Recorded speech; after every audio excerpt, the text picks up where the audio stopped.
Bismillah deb uyga kirib oldik. O'zini qadrini yo'qotmaydigan. Polni podofis liniyada shikalat uy. Boyaga ko'rsatgan bannerlarim bez remonti, 2 xonalik smeshkasi, bu zerkalka. Smeshkasi 85 ming turibdi, kelib bemalol so'rab ko'rsalaring bo'ladi. Chunki podofis kerak odam oladi. O'shani olib podofis qilib ham ijaraga 700-800 o'rtasida qo'ysa kerak. Mana shunaqa remont bilan podofis jiloyda shu pulga turadi. Shikalat uy xullas. Kirib kelish eshigi fesadlar qo'yilgan. Vannasi hamma sharoiti bilan sanasi bitta qo'rilgan, bularda o'zi razdelniy bo'ladi. Zal turetskiy divanlar turibdi.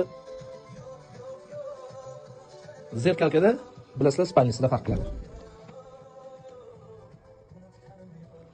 Oynani burchakka qo'ygan, bu yoqdan yana bitta eshik ochishga mo'ljallangan. Remontdan keyin hech kim yashamagan. Uy prosta shikalat. Ortoped matraslari bilan.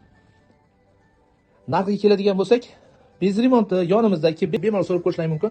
85 ta qilgan deb turibdi. Sizga remont qilinganini, shikalatini o'zimiz 85 mingga berib yuboramiz. Podofis kelajagi ham zo'r. Olib ijaraga qo'yishga ham yaxshi.